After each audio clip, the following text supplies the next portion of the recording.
Hello,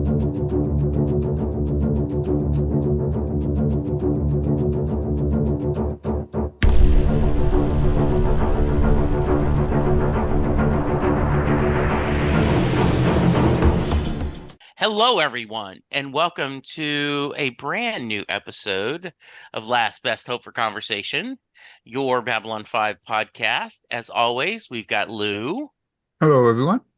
and Karen, Hello. and I am trying something new today. I air fried my Pillsbury canned biscuits, and surprisingly good. Cool. Awesome. Yeah, not any faster than maybe a little bit because you don't have to preheat the oven, but they were actually pretty good. Yeah. Awesome. So, yeah. Yeah, air fryers are awesome because it's a more contained space, so you get a better crispy exterior. Yeah. I think. Yeah. Absolutely. Yeah. All right. So we are going to Enough talk. about cooking, too. Yeah, ends our cooking segment. Exercise of Vital Powers, which is episode 16 of season 4. But before we go there, we have a little catch up to do, don't we, Karen? We do. We did get feedback for no surrender, no retreat. So I'm going to read that. It's from Texas. We missed it last week. And our feedback is always awesome. So I thought I'd read it anyway. Texas says, enough is enough. I don't actually have all that much to say about this one. It's fairly straightforward. They make a plan and then execute it. There are a few hiccups along the way, but it goes more or less as intended. Don't you just love it when a plan comes together? I love that saying. Where have we heard that before? Right. And after it's all done, the captains of the combatant ships get together to debate whether or not this is the right thing to do. And I really don't think I can add anything to it. A couple of notes. Veer seems to be still feeling guilt from killing Cartagia. The meeting between Londo and Jakar is masterfully done. There's a reason when these two were in a scene. There's a reason when these two were in a scene together, JMS would stop and come out to watch. Anyway, short and sweet this time around. Until next time, when we remember a time we knew what happiness was. This is the Texas on the Shock signing off. Thank you, Texas. We appreciate it and wanted to make sure that got in there. Any thoughts? I think he covered most of the thoughts we had. So, but yeah, it was actually nice. I know we were late with it, but it was nice to see his hint after I had already seen the episode. So I was like, I see what he did there. Yeah, it is kind of nice. I do that sometimes. So I'll go back after I do my rewatch and go, oh, that's what.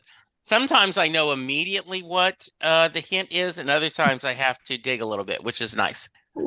All right. Hey, Exercise of Vital Powers originally aired June 2nd, 1997, the day before my birthday. I'm a June 3rd, Gemini baby. Lou, whenever it's a Garibaldi-centric episode, for good or bad, we go to you first. So your thoughts on this one?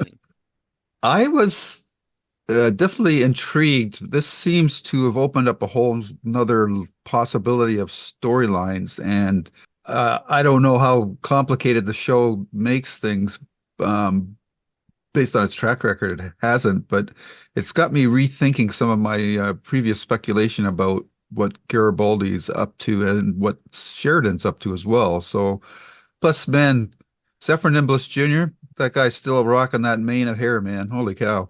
Yep. Absolutely. Yep. Karen? Ephraim really showed his acting chops in this one. He's always good in whatever he does.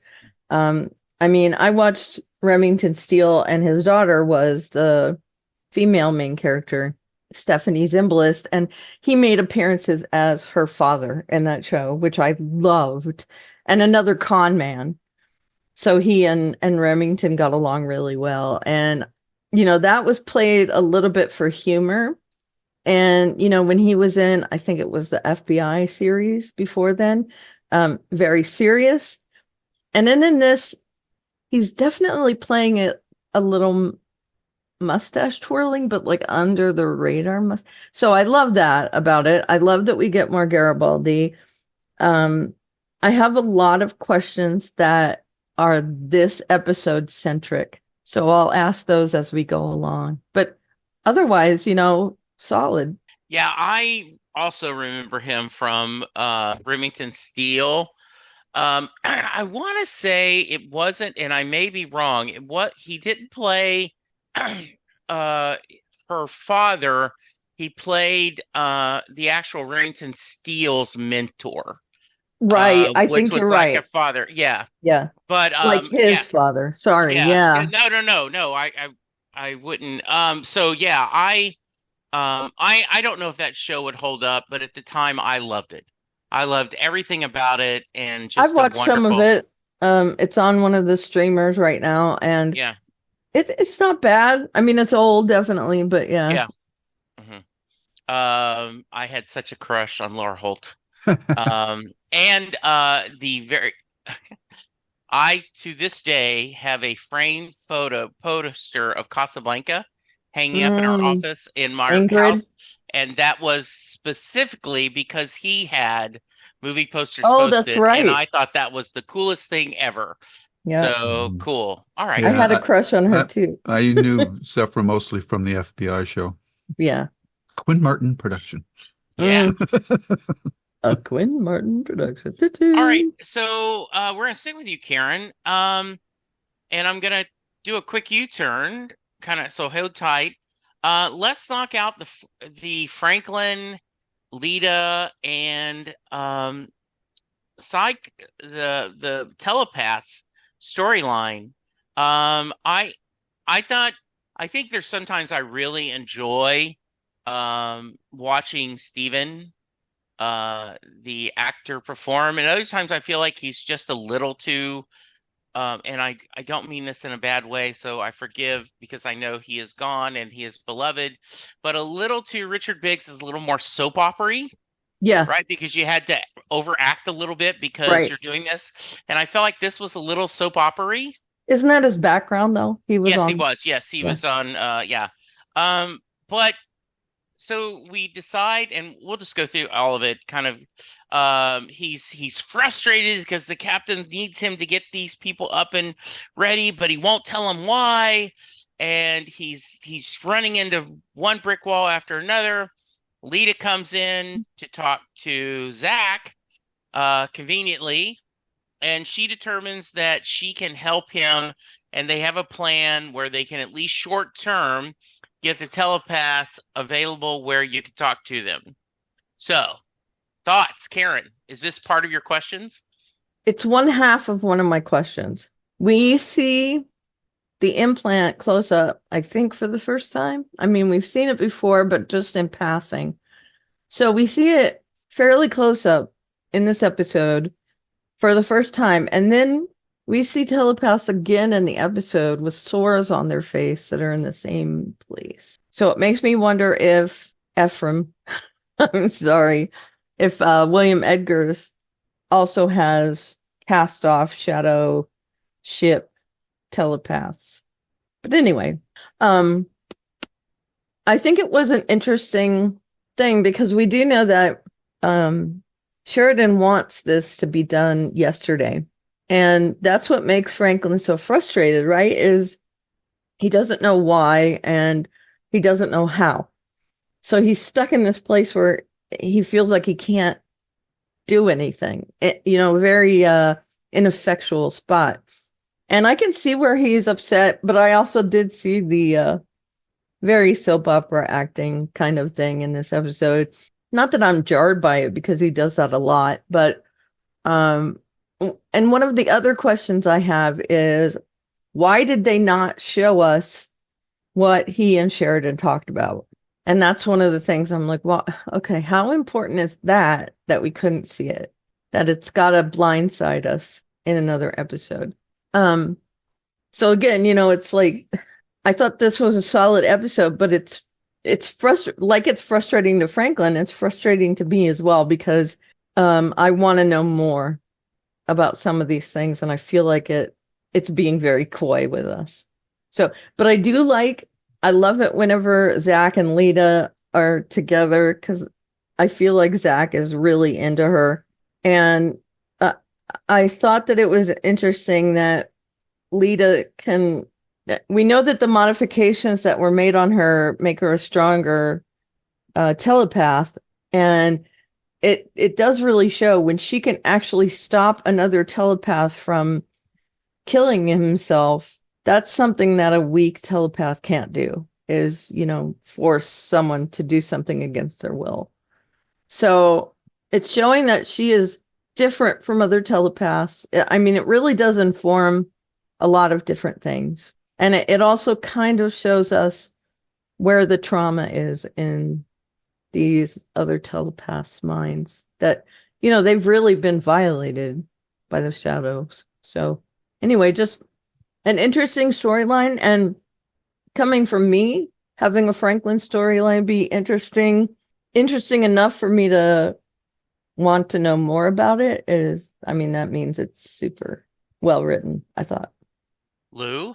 Yeah, I agree with you about the acting from the character Richard Biggs. From Richard Biggs playing Franklin, a little over the top, but that seems it's consistent with the way he's played other scenes where he's angry or frustrated. So whether that's his acting background or whatnot, but when he's supposed to play angry scenes, that's how he gets. So maybe that's how he is in real life, and that's just the way it is. And just comes across a little over the top. But that aside, this whole telepath storyline with Sheridan has got me rethinking my original hypothesis that Garibaldi's working for Bester alone. I'm wondering if it's a little more deep than that, because like the frustrating thing that Karen mentioned is that we don't know what Sheridan told Franklin.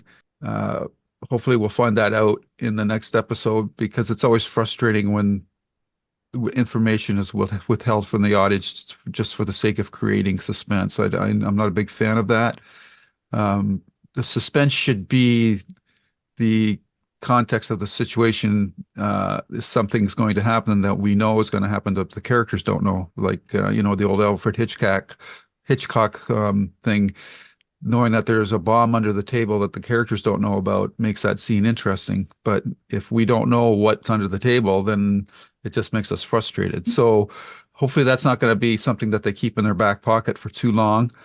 But it's got my, and this sounds really crazy, but it's got me wondering if Sheridan's somehow seen this whole Psy-Corps storyline that with Clark taking over the telepaths to use against the colonies and whatnot, and he's preparing these telepaths as shock troops or whatever, maybe in conjunction with Bester, or maybe he's just doing it on his own. I'm not sure, but then that would play in. I wonder if Garibaldi's playing into that too, that him and Sheridan right from the start have been orchestrating this whole thing to make everybody else think that they're really antagonistic to each other. But I'm not too comfortable with that. I'm still more sold on the fact that Garibaldi's been brainwashed and Bester's using him against Sheridan.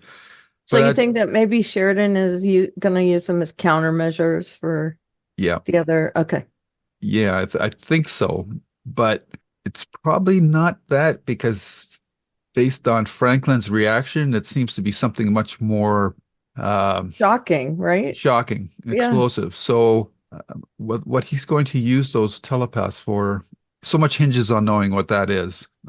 So definitely intrigued about that. And unfortunately for me, that storyline was carried by two of the characters that I think are portrayed by the weakest actors in the show. So that kind of lost some of the impact for me from that perspective. But I'm definitely interested to see where Sheridan's going with this whole let's get these telepaths active storyline. Yeah, I honestly cannot remember. I vaguely remember what he's going to use them for. And I get the idea that as I'm watching this, are we adding fuel to the fire that maybe Garibaldi's right? Like maybe Garibaldi's version of the truth of how Sheridan's changed. You changed, man. You changed. And that he's concerned about that could be help driving this.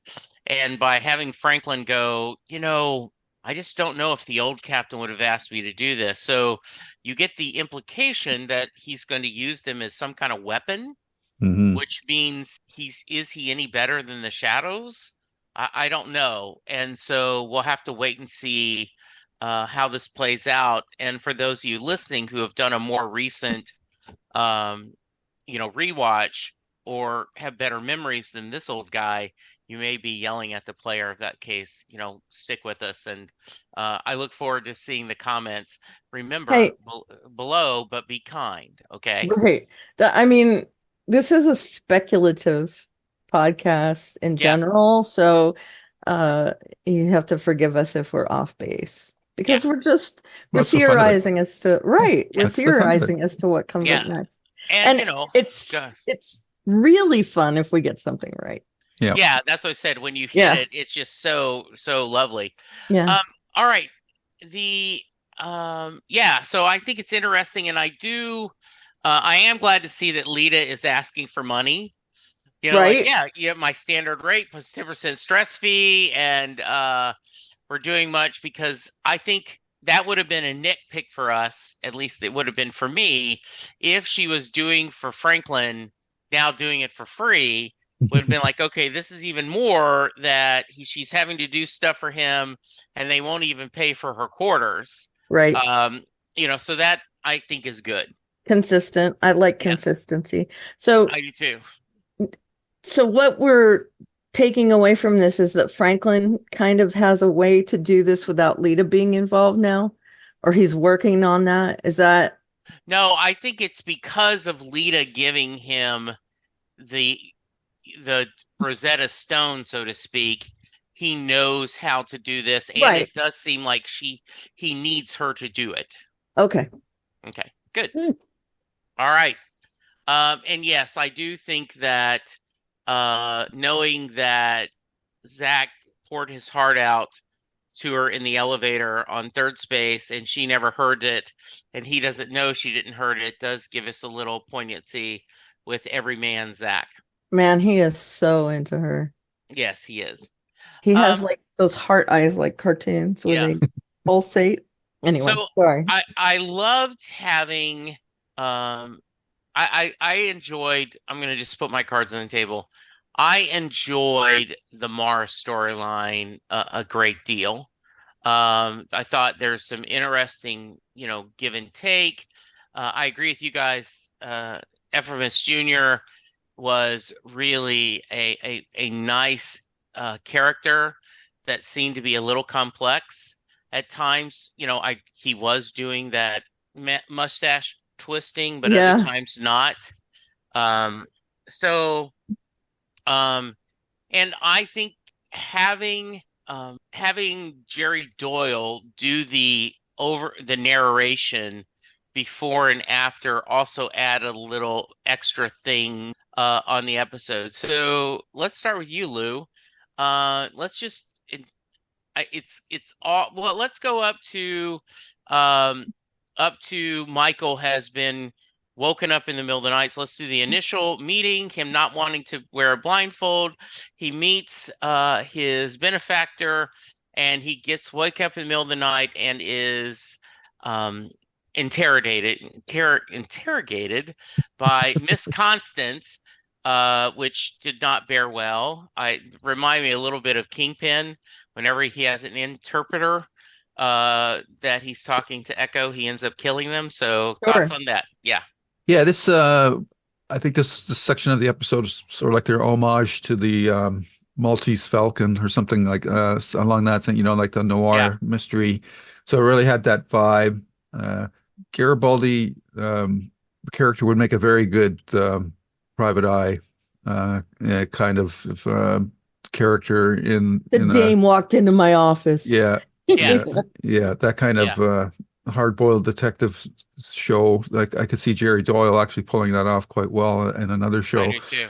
Um, so the intrigue of of him finally meeting his employer is nicely paid off here because this is going on for a couple episodes. I'm glad they didn't drag it out much longer. And to get Zephram Zimbalist Jr. was a very big get. I thought he's got that air of commanding a room, and he's just a commanding presence when he walks on the screen, and that's the kind of character persona that they needed for this character that they've set up, this big business tycoon. So that was all well done, and there's the interplay between the two of them. Neither one trusts the other, so they're probing each other out, trying to find out what's going on. And I thought it was a nice get or tell that during the interrogation he had the telepath scan Garibaldi when he asked him the question about whether or not he still loved his wife. And I thought that was a nice character beat for that character who could have been just an all business kind of character. So that shows that he does have a human side. Whether he's the jealous type, I don't know.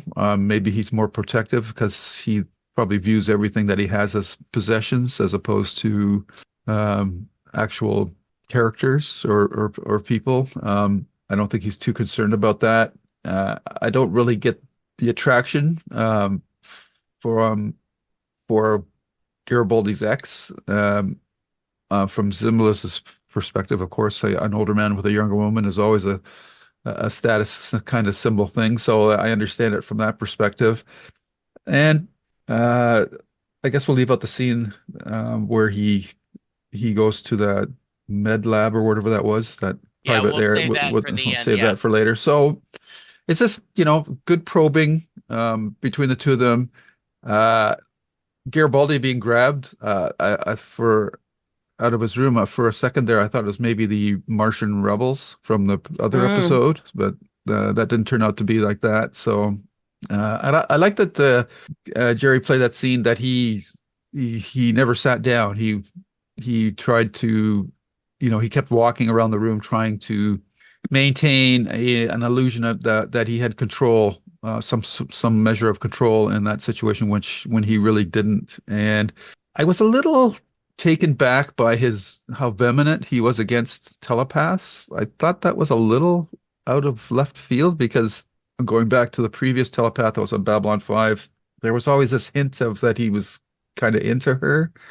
But whether this is part of the brainwashing that he's gotten, I don't know, or if he's just playing a part, it's hard to say. But his anti-telepath feelings felt a little surprising to me. I don't know how you two have felt about that, but yeah, I just thought it was very intriguing. I was trying to put the pieces together, figure out what's going on. We still don't know what is it Clark? No, that's the president. What's this guy's name again?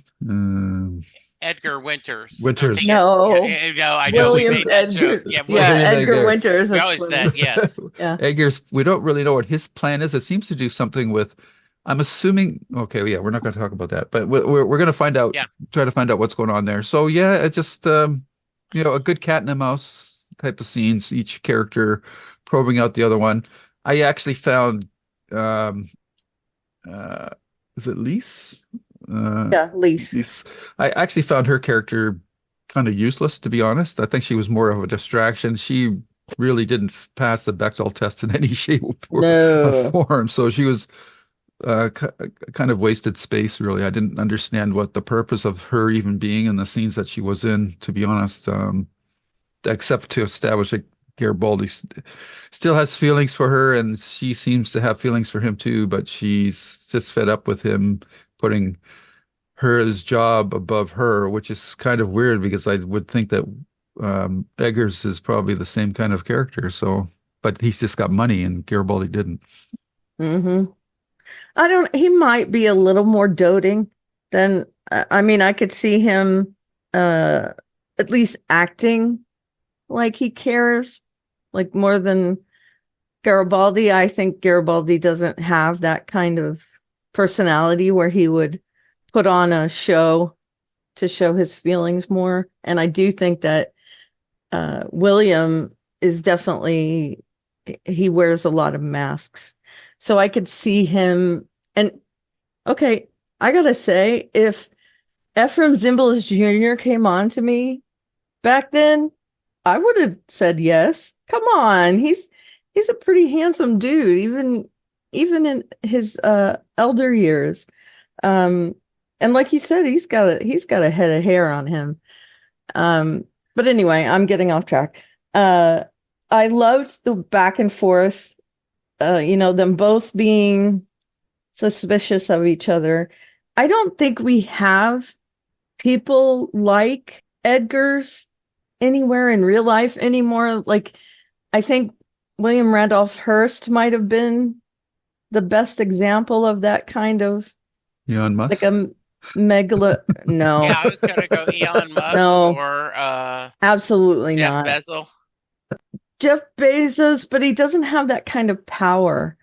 Um, I would equate it more to someone who trades in commodities that cannot be gotten anywhere else, like maybe the president of Merck or Exxon or something like that. Zuckerberg. No, none of the social media people. They are superfluous. They wouldn't have any pull when it comes to like defeating a president unless it's, the former orange guy. So I'm always happy to see this kind of Citizen Kane-ish kind of guy. And I think he played it really well, where he's definitely catering to whoever he's talking to. And I think the person he's most real with is Wade. And I think Wade plays a good heavy, like an unassuming, under the radar kind of heavy. And I've used under the radar 3 or 4 times already. Where, he's the one that meets Garibaldi, gets him to put on the blindfold, pulls him out of bed in the middle of the night. He's definitely on the hostile side towards him. He's not cordial. And he follows Edgars in whatever he does. And I think Edgars thinks of him as a kind of a confidant. So we're seeing all those different relationships. I agree with you, Lou, about Lise. I think she is literally just there because of her connection to both of those men.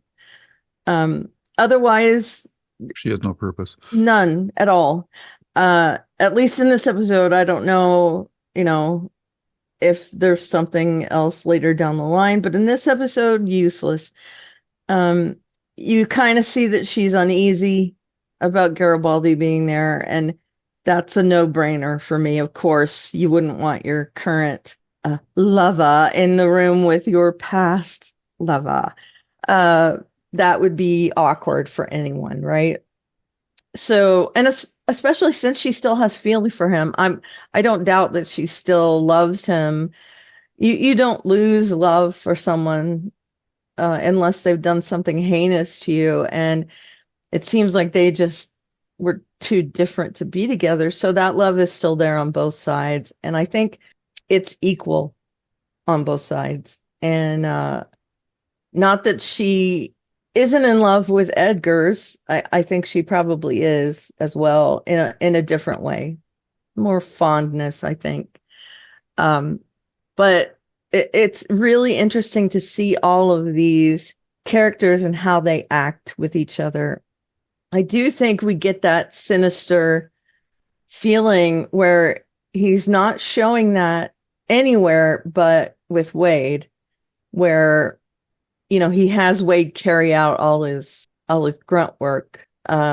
He can say that his hands are clean, where he just tells him, got to put this one down, got to put that one down.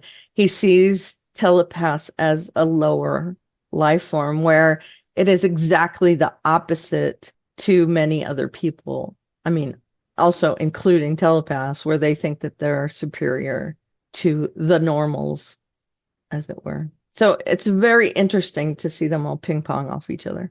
What did you think about Garibaldi's anti-telepath? I have no idea. I mean, that kind of came out of left field for me, because he has always had a spot for Lita, and he was involved with what's her name, the previous one. So I don't understand that. It's not hatred, but just like he doesn't care about them anymore, and that's not been his previous mindset about them. So yeah, I'm in the same spot as you about that. Yeah, and you know what I thought, it almost feels like a Manchurian candidate, Mm, that asking that, and immediately he went to the programmed response. You can't Yeah, trust them, you can't exactly. do them. Good analogy. Um, Yep. yeah, yeah, that and before we hit record, I was telling how much I was loving the new CBS procedural Elizabeth, and there is an episode where um and it's not a spoiler because they show you who kills the person at the beginning of the episode, but there were a group of people all involved and they all kept saying about the victim, she was a true New York character. She was a true New York character. They all used the same description. And it was oh kind of, yeah, yeah. Yeah, I think this was, I liked seeing them talk back and forth. Um, the idea, and I really enjoy Wade's character. yeah. Um, I'm trying to think who was the guy in the original Daredevil was Kingpin's right-hand man. I can't think of that actor. I'll look it up in a minute. But I really liked seeing that, the idea of I used to joke that I didn't want to be the man. I wanted to be the man that the man counted on. Mhm. I wanted to be Josh Lyman, not necessarily President Bartlett or Leo. Uh, Mhm. the idea, and he's, I have a master's in literature. I bet you didn't know that. We all have to feel sometimes that that we have to do things we don't want. I thought that was a really interesting. And the idea, when's he going to call for me? Well, 5 minutes after he tells me to call for you. Right. Or it's like the moment he tells me I'm going to come see you, but in the meantime, he seems Okay. very, yeah, His name in the comics is James Wesley. yes, He was played by Toby Leonard Moore, yeah, who was in the John Wick. yeah, He was in Blacklist. He was in yeah, a few other things. So yeah. yeah, I think he's a really strong, a really strong character actor. yeah, He's I been in some agree. other things, and so yeah, I was glad to see him. Uh, the I liked the idea of, I'm going to give you a little bit. Okay, now then, you've given a little bit to me. I'm going to give a little bit of you. I like going back and forth. The idea that this dance they're having is entertaining, and I was very happy to see Jerry Dole hold his own with someone who's had a career, a long, illustrious career. By the way, if you go to IMDb, toward the end of his career, Eflin Jr. did tons of voice work and played a lot Yep. of people in villain DC Comics, films. Hmm. So, and he has a great voice. He has a great head of hair. And I love the arrogance of, sorry, the place is so small, Yeah. even though it's Right. actually, big. And like, I've got to have fresh orange juice.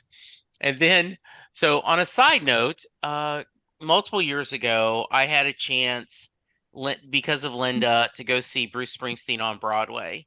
But her concern was, I had just planned to fly in, go to the show, then go back to the airport and just stay at the airport all night till my early morning flight. And Linda did not feel comfortable with that. So we found this little bitty, and I forgot what they're called, but there are basically hotels where you get no bigger than that room. I Right. mean, it was it felt like a cruise ship, little cabin that I've never taken a cruise, but it had just big enough for like a double bed.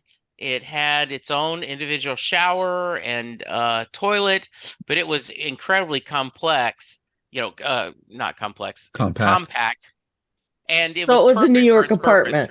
Yeah, it was perfect. And so I would be like, I do love Michael's, I'm touching this, I'm touching this, I'm Yeah. touching this, like a little child. Yeah. Elise, I think the actress is very beautiful, Yeah. and I do think she is more of a illusion, a theme of this is what I lost than she is a true character. Um, and the idea that I like the idea that she said, he may not be perfect, but he's here Right. and he cares about me and he loves me. And in that way, my own way, I'm going to love him as well. Right. Um, so I was glad to see that, and I thought it was some nice interactions. I agree with you guys. The idea of he had to go, "Are you still in love with my wife?" And Michael lied for the first time, Yep. right? Because the rest of it was very honest. Did we have to kill the telepath? Isn't Yes, that just, okay, he go ahead. did. Okay. He did because she knows about his business. Okay, fair She enough. knows too much. If you question someone to get information that Mhm. William Edgars wants and you get that information, you're dead to him, literally. He cannot have loose ends, and she was a loose end. So, Okay. Lou, echo that Yeah, thoughts or yeah, I can see that, but how are they going to explain what happened to her? Uh, I don't know. That seems to create problems. I'm sure telepaths are, uh, especially in that line of work, unless she was ops or black market or like under the table kind of stuff. blip, isn't that what they're called? yeah, Blips. they are called flips. And no, she had all the Oh, gloves she and had the the Yeah, yeah, Psychor yeah, yeah, stuff she on. had the Psychor stuff. It does seem that I guess they had a plan to cover it up, but it must does have. seem a little bit risky, but maybe Yeah, that is they don't care because of their whole plan of what they're going to do with telepaths Dude, down the road. he's got money too. I mean, have we not seen over and over and over again that if you have money, you can get away with anything? Yes. So I think that he's in that mindset that it doesn't matter what he does. Hmm. He'll get out of it. yeah. And It shows the yeah, ruthlessness of the character, though, that he is willing to use the very thing that he seems to be wanting to try to wipe out. So Yep. yes, I agree. Yeah. that's a nice insight to the character as well. All right. So our last big topic is they put all the cards on the table. Edgar is saying, "Hey, I keep wanting to call him Edgar Winters now." Winters says, uh, "Once you get that, in your head, It's it's hard to stuck give in your away." head. Yeah. Right. Yeah, Yes. So William Edgars goes, "Look, man, behind the scenes, powers run everything, right? The big yeah. corporations. We let the politics think they run things. We did not see Clark coming. He surprised us, and we need to get him out of power. And unfortunately, your buddy Sheridan is doing it out of the wrong way. That sooner or later, the Psi Corp, who have a alliance with Clark, are going to have to step in to make sure he remains in power. And we can't let that happen because we need to our ultimate goal is getting rid of telepaths. Telepaths are the next, Cro-Magnon, then Homo sapien. Well, they are the next level and we need to stop them or else we will lose as a race. Are you in? Are you not? He says, I'm in. He says, okay, well, the test is you got to give me Sheridan. He's like, no, I can't do that. Yeah, you got to give me Sheridan. And John, and then Michael, once again, to your guy's point, being a good detective, well, here's how you do it. I'd Mhm. already thought about this. Similar, like, Batman had a plan on how to defeat every member of the Justice League. Garibaldi already in his mind, just because that's how he does. If I needed to take someone down, this is how I would do. Yep. So we'll start with you, Karen, then we'll go to Lou. Thoughts on this? And then Michael ultimately says, yeah, I'm going to do it. Yeah, I did like the parting line where he says he can't feel anything anymore. And it shows that he does have remorse for what he's doing, even if he doesn't agree with Sheridan and how he's acting now and all that. He still knows it's the wrong thing to do. But in order to continue with this, whatever is going on with him, he has to do it. And he's smart. Like you said, I think he was building this information packet on his father uh, to keep it in his back pocket. I think he already had that. And I think that maybe it was either to stop Sheridan from what he was doing on Babylon 5 or blackmail him, or I don't know, whatever he needed to do because he didn't trust him anymore. And so I think it's really in character for all of them to act that way at the end of the episode. I loved seeing how distraught he was at having to do it, even though he knew he had to. It shows that somewhere, whatever's going on with him, he's still Garibaldi. And I did like that. So yeah, I obviously am not in love with what Billy's doing. I'm going to call him Billy since we keep calling him Edgar Winters. Billy definitely has a plan, and he has to have control. He's a control freak, I think. Yeah, absolutely. And so if someone else is going to do what he wants to do, ultimately, he's got to have his own way. So he's got to stop that other entity from, taking out Clark, because then things wouldn't be under his control. Yeah. And I think ultimately that's his main goal, is to just make sure that he keeps control of the situation for his own interests. And we still don't know what all of those are. He wants to get rid of telepaths. I get that. And is that another level of control, that he wants control over how man evolves? Is he that big of a megalomaniac? And my answer is probably yes. So it was really, it's part of that through this whole episode with the banter. It's not banter, but you know what I mean. The conversations between everyone bouncing back and forth like a ping pong. And in this situation, he's saying, you got to prove yourself to me, even though you've already done it once. And this is how we do it. I've been leading up to this the whole time. And I think he's been testing, sticking his foot in the water, testing Garibaldi to see if he'll take that step further. Will you go one more step further? Will you go one more step further? And ultimately it was to get him to turn on his previous friend and captain. So yeah, it really made for an interesting turn there at the end of the episode. And it's another one of my questions is why?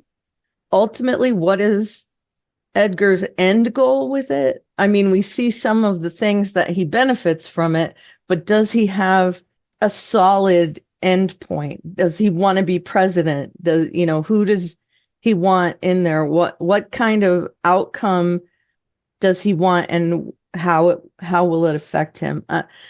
I really want to know what that is. Does he just hate telepaths? I mean, I don't know what it is. And also, I want to see what's going on with Garibaldi, because he is in character for the last few episodes, the second part of this season. But it's not Garibaldi. So I really want to know what's going on there as well. So yeah. Yeah, there was a lot of exposition in this scene. So we're doing a lot of telling, which is understandable given the complexity of what they're trying to convey within this episode.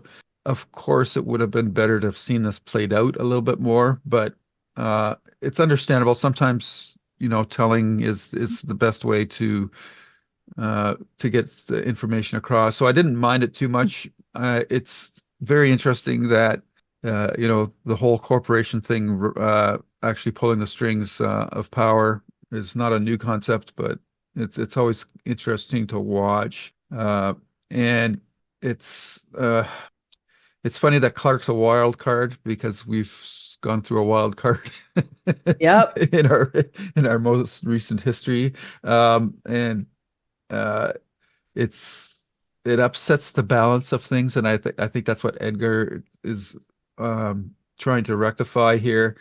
And desperate times call for desperate actions. So um, the fact that they put down the shot that killed the interviewing telepath is one thing. What's going on in that room is intriguing. I'm assuming that those three people were telepaths and that they're testing out this drug on them to see if it will kill them. Uh, but that's my assumption at this point. Uh, Karen, Garibaldi. what's Oh, your theory? I'm sorry. go ahead. Of they're telepaths. And And like I they're said, they have those same scars on them yeah. that the shadow pilots had. Oh, So okay. That's and good and they catch.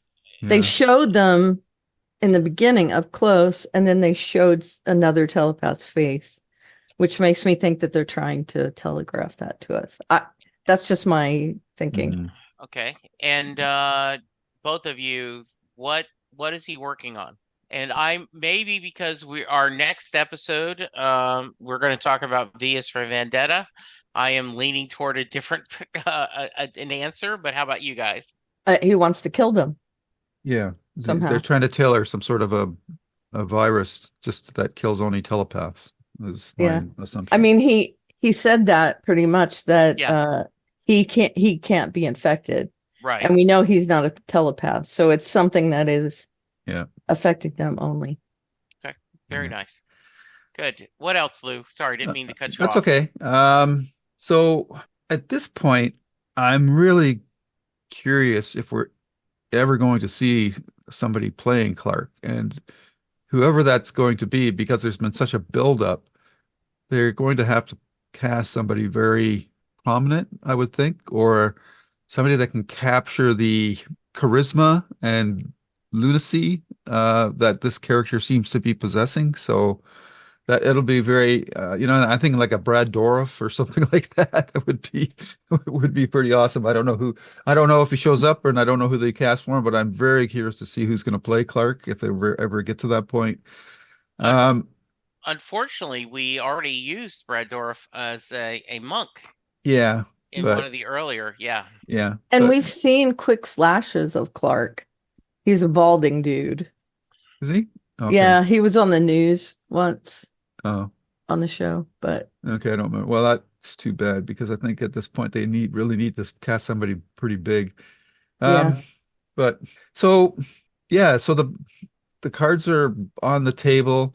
Garibaldi reluctantly agrees to help get Sheridan, which I liked. I even everything that they've gone through this season, he still has some qualms about turning somebody in like that. So, and of course, if him and Sheridan are not in cahoots with this whole storyline, this is going to lead to some interesting fireworks between the two of them, which they've already had. So it's going to be interesting to see how that plays out.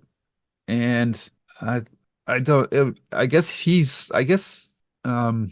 Garibaldi's going to Earth then, or I don't think he's going back to Babylon 5. It would have been interesting if he would have crossed paths with Franklin and Lita, because they're going to Mars. So hmm that would have been interesting, but I don't think that's going to happen. So yeah, just a lot of layers within layers of stuff going on here, and it'll be there's some the big outstanding question was what Sheridan wants to do with the telepaths that will shape our thoughts about where the storyline is going. So I hope we're going to find that out. I can't for the life of me figure out why he's sending Franklin to Mars. I don't know what's right? on Mars that has to do with telepaths.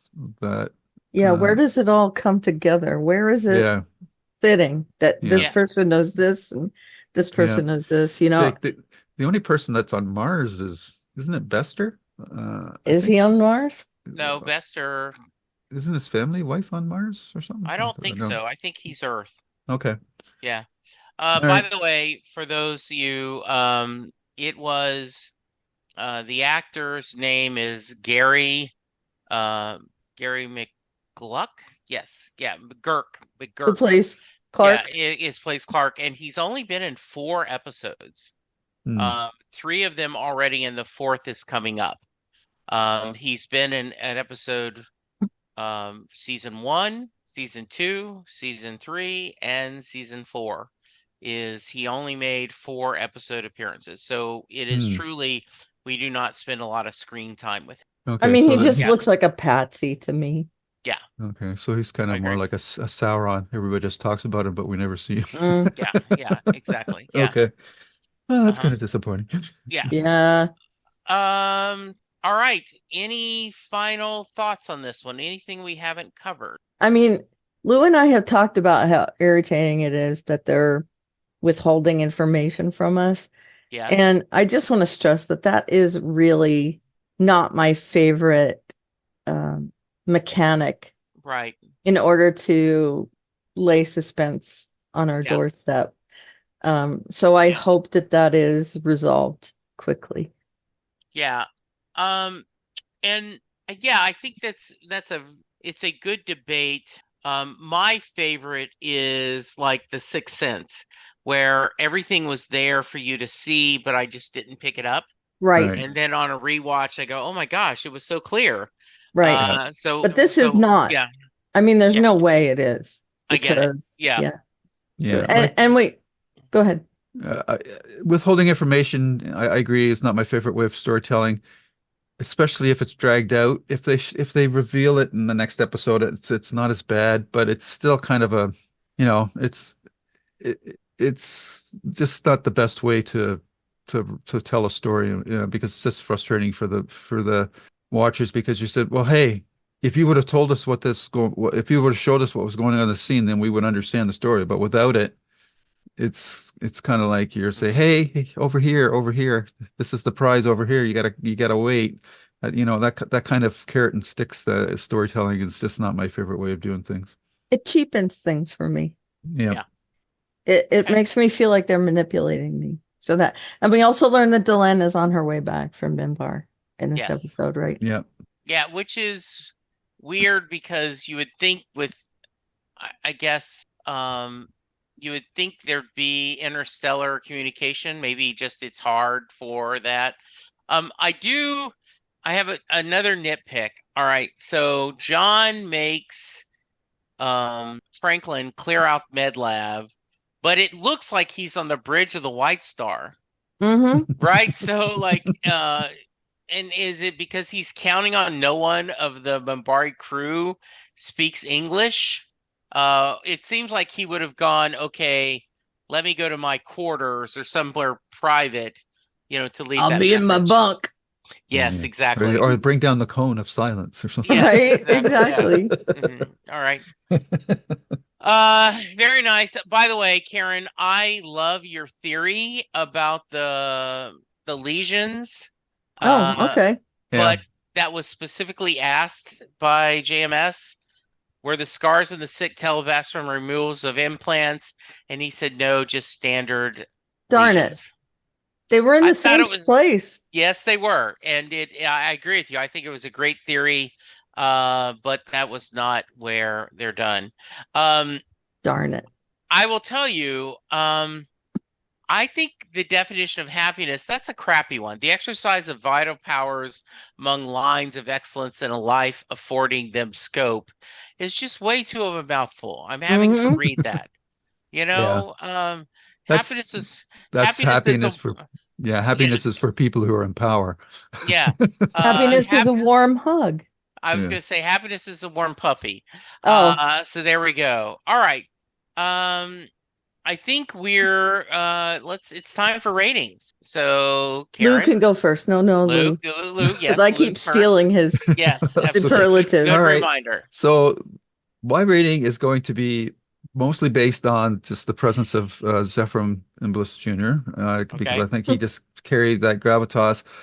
But it's also going to be based on one of the first times that I heard a line that made me laugh out loud. And so I'm going to go with, I'll give this 7 goats and 1 jug of wine for a total of 8. Nice. I I like thought that. that three goats and a That jug of was a line. Yeah. I laughed out loud when Good Garibaldi line. said that. yeah, it is, especially He has a lot of good as a lines. recovering alcoholic. Yeah, I agree. That was really, really nice. Yeah. All right, Karen.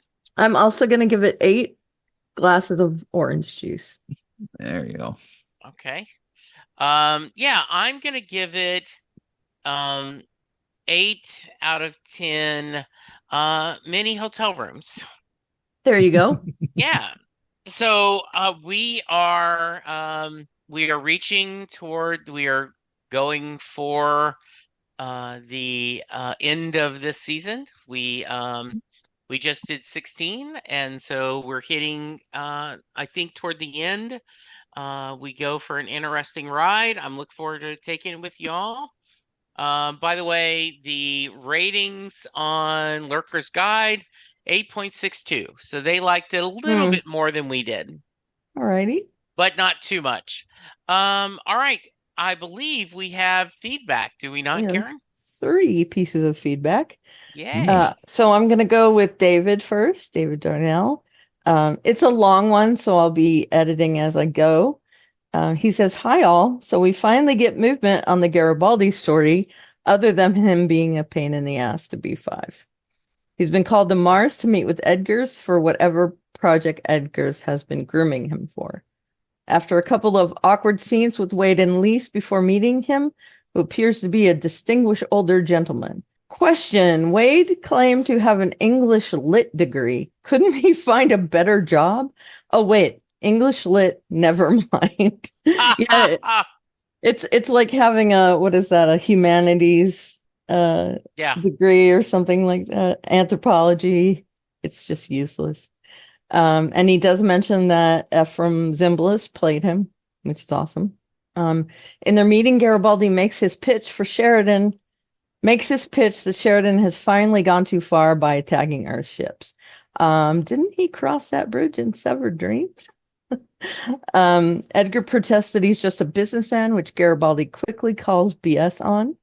Meanwhile, back on the station, we see Franklin doing some examinations with one of the teepsicles and getting increasingly frustrated. For some odd reason, Zach is there watching Franklin do his thing. They get interrupted by Lita. Zach wants her for a really routine security matter, but while she's there, she manages to make contact. Franklin gets all excited, the first sign of progress so far, and asks Lita to come back later. Question. Once again, why all the interest in the teepsicles, and why was Zach there? Didn't he have other things to be attending to? And lastly, re Zach and Lita, doesn't anyone on B5 ever use a phone or leave a message? Yeah, here's my theory on why Zach is there. By the way, this is Karen. When Franklin actually mentions that when he tries to wake them up, they can be violent. And I think Zach is there to help ensure that things stay normal there, that, he's there to stop whatever violence. I mean, at least that's my take on it. I think that's a valid take. Yeah, it's just my thought. We get an update from Ivanova on the war. Things are looking up. Sheridan then talks things over with Franklin. Franklin demands to know what Sheridan is wanting them for, so Sheridan has him clear the room and then tells him, and it leaves Franklin stunned. He then talks with Lita about how Sheridan has changed and offers her a new job, but pack your bags. It's on Mars. Question, did you notice after Sheridan's call, as Franklin was leaving, there were still people in the room? No, I didn't. And I did not notice that? And did you notice that Lita was monumentally uncurious about whatever job Franklin needed her for, despite being very specific with Zach earlier? Oh, that's true. We cut back to Mars, where we finally see how evil Edgars is. Wade and he are in a room with 3 assumed telepaths and oxygen tents, looking pretty miserable. They are guinea pigs for a virus Edgars has developed for the telepaths. Satisfied with the progress, he orders Wade to kill them, as there is already too much misery in the world. We then see him talking with Garibaldi again, and he explains that before he reveals all his plans, Garibaldi must take Sheridan out of the picture so Clark's defenses will be down. We close the episode with Garibaldi alone in a transport tube, lamenting how screwed up things are. Does he actually betray Sheridan? How will Edgar's plan affect Franklin, Lita, and the Teepsicles? What is Sheridan's plan for them? Join us again next week when we see JMS's interpretation of hyenas taking down a lion. Till then, David. Hey, thank you, David. That's a good one. Mm-hmm. So is he referring to like the Lion King, where the hyenas take down Scar? Yeah, we'll have to see. All right. Because, they had been his underlings, right? Yes. So does that mean Wade is going to take down Edgars? Edgars. Billy. Okay, now from Nathan. Hey guys, this is a rare Garibaldi-centric episode that I don't consider to be a mind-numbing bore. Joining a new employer and trying to fit into a new team and understand what he wants to makes for a great mystery. And it answers the question of why the hell did they need Babylon 5 and Garibaldi to move whatever it was transferred with Liz. Surely there are easier means for a billionaire to do it, like ships meeting in space. To me, I think maybe that was just a test for Garibaldi. And that's why he did it that way. No. The interrogation with the telepath is a terrifying scene. It's one of those times where we see mind-reading ability unleashed on an unwilling victim in a semi-institutionalized setting, and it makes for a much more chilling picture than commercial telepaths reading minds of people who agreed to it.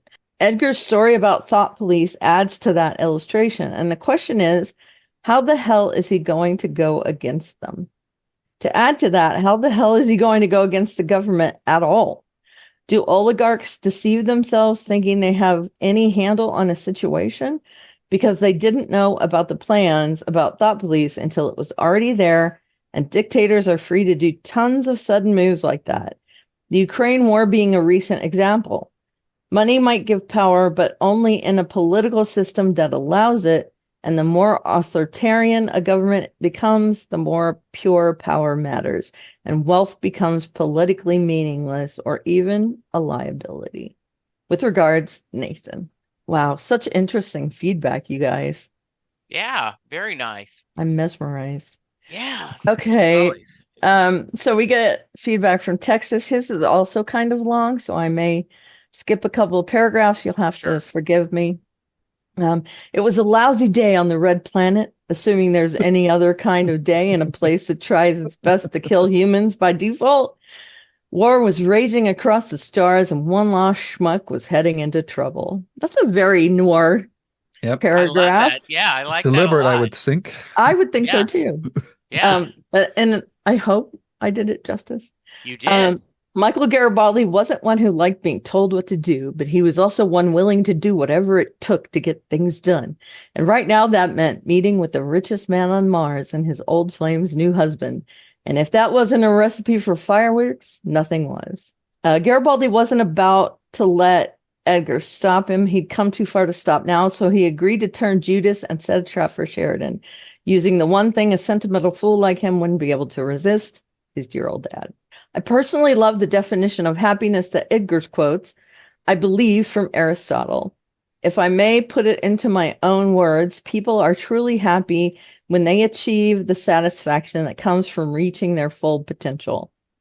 This is why there's such talk about freedom, which enables people to pursue that potential, whatever it may be. Not all will achieve it, and not all will have the same potential, but the happiness that when it's fulfilled will be the same for all.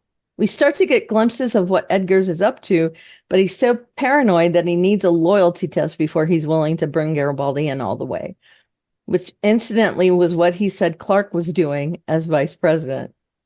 On the flip side, Franklin demands to know what the big secret plan Sheridan has been coming up with is, and Sheridan tells him in a classic case of be careful what you wish for. And this is Karen. I think it was more like be careful what you ask. I mean, Franklin's not wishing for anything, but he does really want to know. He immediately wishes he hadn't, but he now has a new task and enlists Lita to assist with whatever it is. What's this all about? When are these changes going to come crashing together? And what kind of hell will they raise when they do? Okay, here's his hint.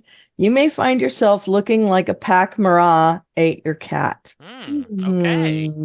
Interesting. That's a thinker. Yeah. This is the Texas on the Shock signing off. Until Zaveni and Valence. Super. What Lou, great feedback this week. yeah, absolutely. Hmm. We appreciate it. That's so much. Lou, anything on the YouTube channel? Yes, for the previous episode, no surrender, no retreat.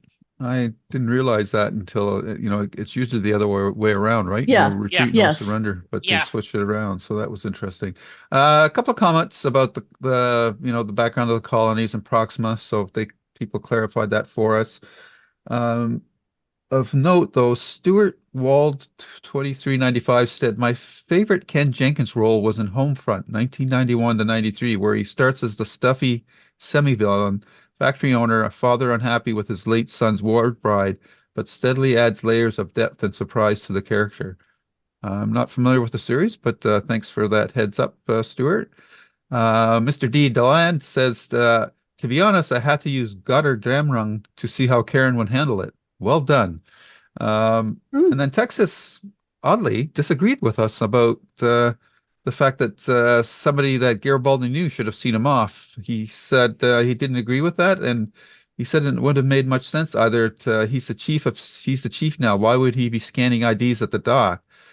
And my answer for that is always a simple character over story, or over logic. Like if you have a moment where you can set up a beat between two characters, then it's you put like logic, contextual logic to the wayside in my mind.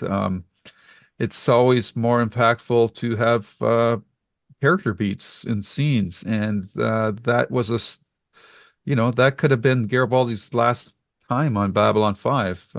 Probably not, given the series has still got another season to go. But those little beats are what stories are really all about.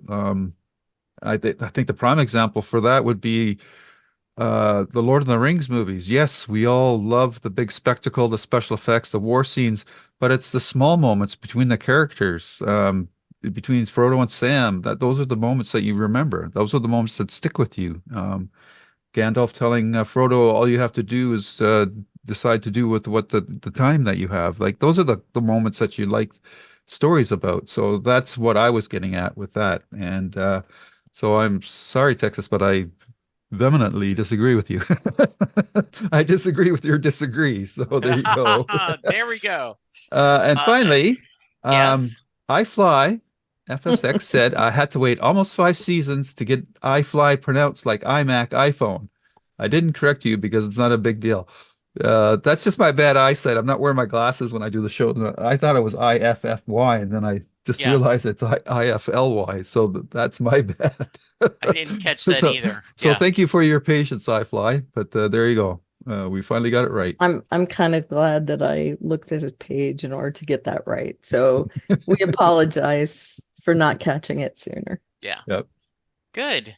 All right. If someone wants to reach us, how can they, Lou? They can, of course, come to this YouTube channel, Lou's Reviews, where you'll find our Babylon 5 podcasts, along with our JKL Media podcast. We're going to do V for Vendetta today. We've done some other great movie shows in the past. Please check them out on the playlist there. I also have my writers interview podcast, as well as the Stephen King podcast, and just two quick pop culture shout outs. Birthdays, actually, in the March. We had the 50th anniversary of Carrie, Stephen King's first book, and William Shatner turned 93. And I just saw him on Bill Maher, and the guy's amazing for his age. Yep. Live long and prosper, buddy. Absolutely. Yeah, that a I have trouble with that. yeah, just truly amazing guy. All right. And Karen, if someone wants to reach you, how can they? Sure. I'm at Alveria on the various social medias, and there's a link in my Twitter bio to my website, and that is allystuff.com. And the landing page there has some links, which I am going to update again soon. And you might find some interesting things there. Well, I am at Jesse Jackson DFW on Twitter. I am always happy to interact with people and would love to hear this week as we are discussing on Set Lusting Bruce. I have a writer named Gillian Garr who has a brand new book out, Springsteen at 75. But the reason I'm bringing it up is yesterday, Lynn and I were watching the making of Elvis, the 68, the Elvis Singers special, the TV special. And she is one of the people that's interviewed in that documentary. And as we were watching, I paused and go, "Hey, Linda, I just talked to this lady." She goes, "You're kidding." I'm like, "No." So yeah, so she was a great interview. She talks a little bit of Elvis. She talks about um, her first book was all about women and rock and roll. So she's a very interesting writer, and it was a fun discussion. Hope you guys will check it out. And we also have an email address to Yes, which all of our read feedback has been sent, and it is jklb5podcast@gmail.com. absolutely. All right. So we'll be back for us in just a few minutes after a coffee break, and we're going to talk about V is for Vendetta. I'm really looking forward to that. Next week we'll be talking more Babylon 5, but for until then, remember to be safe, be kind, and we'll talk to you soon. Goodbye. Bye-bye. Yay. Bloop. All right. And scene.